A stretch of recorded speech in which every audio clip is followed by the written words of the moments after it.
Hello there guys, Daniel Childs back here again. I've got one question. Where is Enzo Maresca? I think that's the big question we all need to be asking right now. Is he undergoing his rehabilitation program already at Chelsea? Because we're yet to see him as Chelsea's head coach in any kind of official capacity since they made that announcement. So maybe you guys have the answer in the comments. But wow, we got a lot to get through today, as always is the case. And it's clear that this is another line crossed for some people, and many people who even have tried to be optimistic fairly, I think, in terms of this summer and heading into the new season already are concerned. And I think that is right to be, because last night via Chelsea Youth, we got the news that both Jim Fraser and Neil Bath are leaving Chelsea. The academy's management structure is completely being ripped up. It's completely being reshaped. And there's obviously been a lot of reaction, a lot of conjecture, a lot of back and forth. And I'm obviously going to give you my thoughts on that. Please do hit the like button. It's General Election Day in the UK. We're not trying to make this show political, but something that's more powerful than voting is absolutely hitting that like button. It's free to do, and you don't have to be in the UK just to do it. Wherever you're watching or listening to this, hit that like button, subscribe.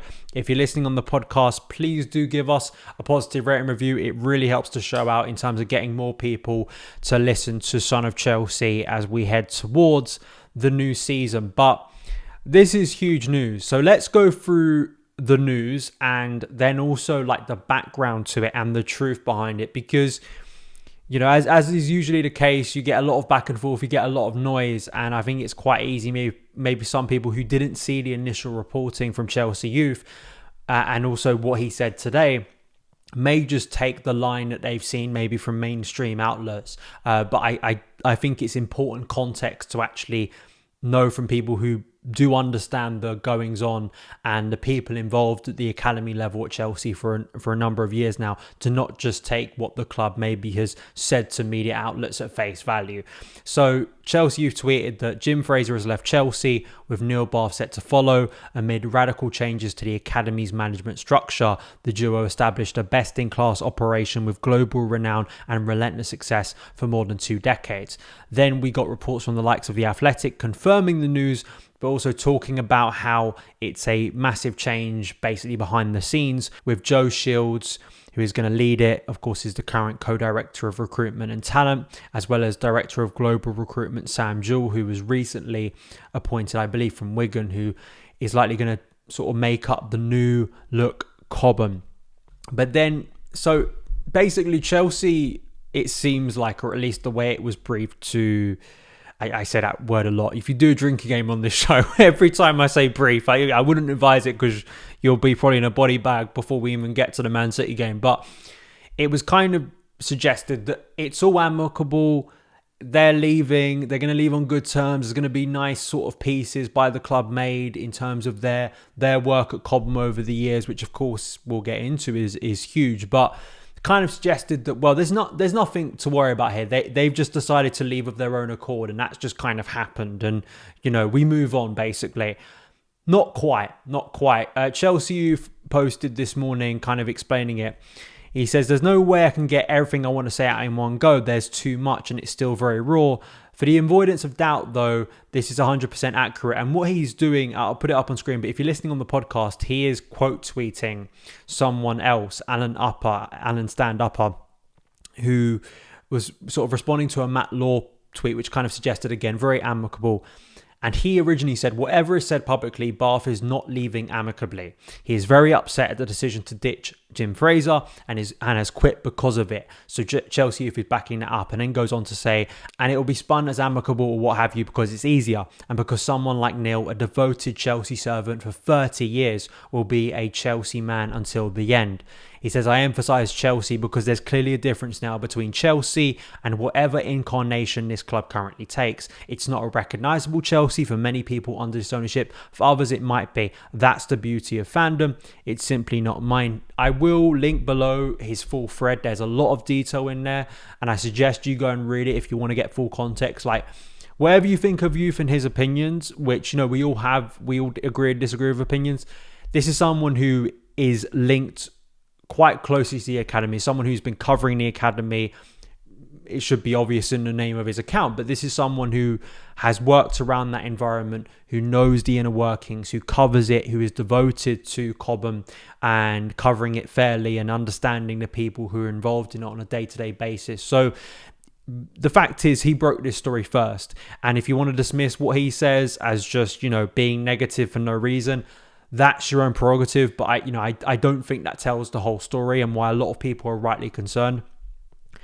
This is huge. And I think it's obviously very worrying that two people who have been massive, especially Neil Bath, but of course, Jim Fraser has been massively a part of that. And I think it says a lot that firstly, it was Fraser that left and Neil Bath has looked at that situation, looked at what's happened and thought, I can't stay here anymore, which I think is, it shows, it's testament to that relationship, but it's also, something that should make you pause and think about it, because this continues a trend of very big people leaving this club, people with institutional knowledge. And I think based on everything that's been ripped out and changed over the past 18 months, it's probably longer than that now, but since that takeover, the most charitable view and the most basic view of this situation still isn't good.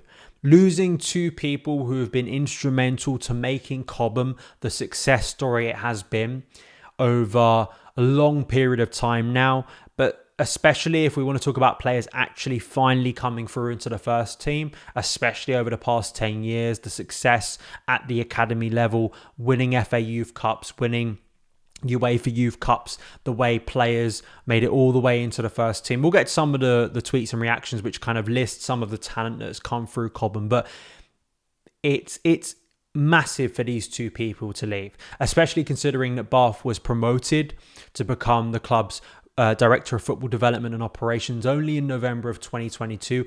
I was at an event at Cobham in October of 2022 where I and other members of the media, this is when I was working at Football.London, asked questions to Jim Fraser about, it was mainly to do with some new AI scouting technology the club were getting into partnership with, but it was also kind of a broader conversation about the future of Cobham. So these were people that were integral, and Vision 2030, you may have heard of it. I'll put a link to this in the description box below in terms of Chelsea's kind of big plan.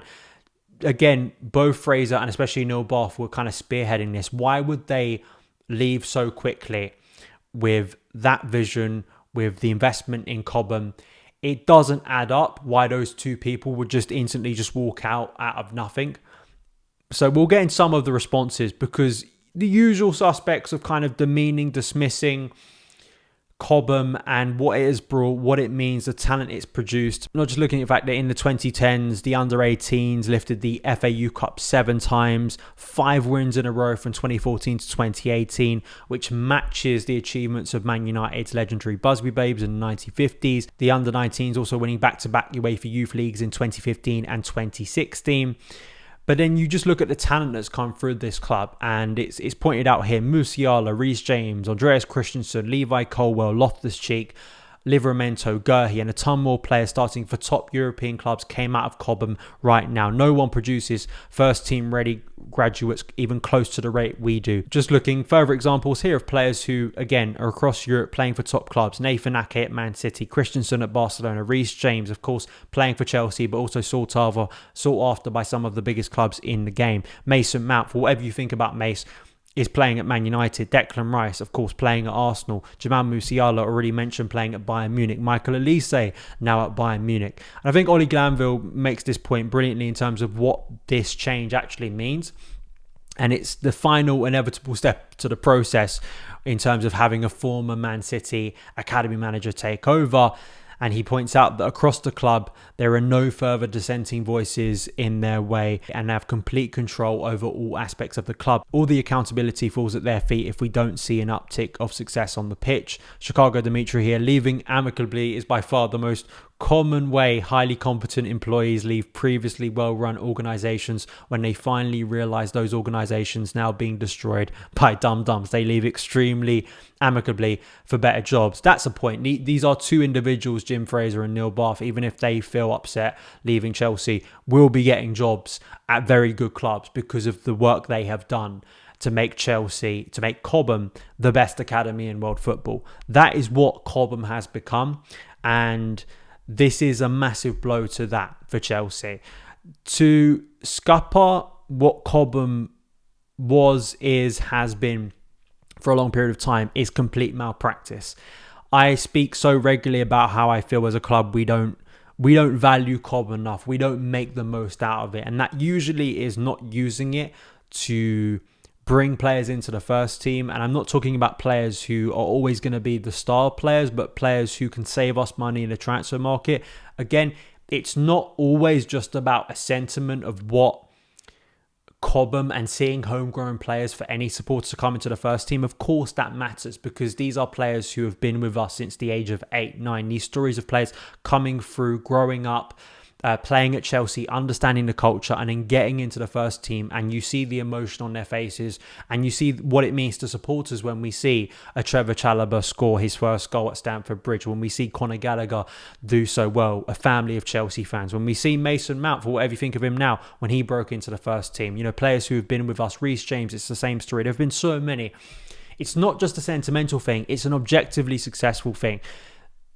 And this gets to the broader point, right, of where a lot of us are with Chelsea and why this current club does not connect with us anymore. We are Chelsea supporters. We love Chelsea. We will love Chelsea and have loved Chelsea more than this ownership has been here. We will be here after this ownership whenever they do depart. But just because, you know, you are a Chelsea fan and you obviously want to see the club be successful, do not be ashamed to look at the club currently and not feel it represents you. That does not make you any less of a supporter, you know, because I think there's a lot of kind of mob rule at times and groupthink that sort of tries to attack people into thinking a certain way. And more and more people, even ones, as I said, who've been optimistic, looked at that decision last night, looked at that news and felt it's another line being crossed. And for some people kind of going, I want to be optimistic, but seeing two instrumental figures leave once again, more institutional knowledge leave the club, is not something that shows the signs of a cohesive unit. It doesn't show a culture having the best in class. Do Chelsea have the best in class anywhere? Take away the players, I'm talking about behind the scenes, sporting directors, in the youth setup. It's not that, and Chelsea Youth points this out, at least for the short term, there is a good enough structure there to keep Cobham going and producing and hopefully still keeping an elite environment. But for the long term, I am greatly concerned because we've already seen how Cobham is now being viewed by the people making key decisions at this club. It isn't about integrating them into the first team. And sure, there's a lot of people, I'm sure, screaming right now who say, what about the Abramovich era? And sure, like there were criticisms I had during that period. But of course, we have to factor in that Abramovich's investment helped create Cobham in the first place. That helped gave geniuses like Neil Bath and Jim Fraser and people who worked in the academy the platform to work upon. So his investment in the first place helped create Cobham, helped create what it is. That's not to demean the work of those incredible people, but and even though not all those players made it into the first team, of course, that era of Chelsea helped create and help, you know, bring the elite finances that obviously made Chelsea successful. But on top of that, it's just because something was bad in the past doesn't justify what's happening right now. And it's not creating, it doesn't seem to be creating a Chelsea in the first team that's going to be at the highest level. It's also overlooking the academy talent you do have and seeming to look at them purely as a way to make profit, not even trying to have the guise of these are players that are coming into the first team. And I do fear now that it is just kind of common consensus and people don't want to be challenged at the club. I mean, this is what I was saying post Pochettino leaving as well, that, you know, where's the challenge coming in the club? Where are those dissenting voices? Where are people who have intrinsic knowledge about what Chelsea was before the summer of 2022? And there are less and less and even less of those figures. I think Henry Winter pointed out that there could even be more people leaving. I think we've even heard of some others who could be departing. This is not good. And, you know, the more this happens, the more people have rights to be concerned. I think teams put this brilliantly on Twitter as well. Some Chelsea fans make me laugh. Apparently, you're not allowed to question anything Clearlake do, despite the fact that when they took over, we had just won the Champions League, went from 3rd to 12th in a season, are on our 4th manager, have no shirt sponsor for the 2nd year in a row. I mean, on top of that, to try and get around PSR regulations, we're selling hotels to back to ourselves, basically, to try and skirt around regulations. We still don't have a shirt sponsor, rightly pointed out. Where is the new shirt? This is not a well-functioning club. And losing people like Jim Fraser, Neil Bath, people who built that academy to such an elite level that provided players that we're seeing currently in the first team who the club are trying to sell, who have been some of our better players, but also in recent years. The North Star, the thing that I think all of us loved about that 2021 Champions League win was not only the fact that it's a Champions League win, but it involved so many academy products. That famous photo that went round that night of, I think it was Mason Mount, Tino Andrian, Tammy Abraham, Andreas Christensen, Reece James, Callum Hudson-Odoi. I'm probably missing someone out. But you had a ton of academy names and faces who were involved in that night together. And just in the first team, we saw the influence those players had at a major level.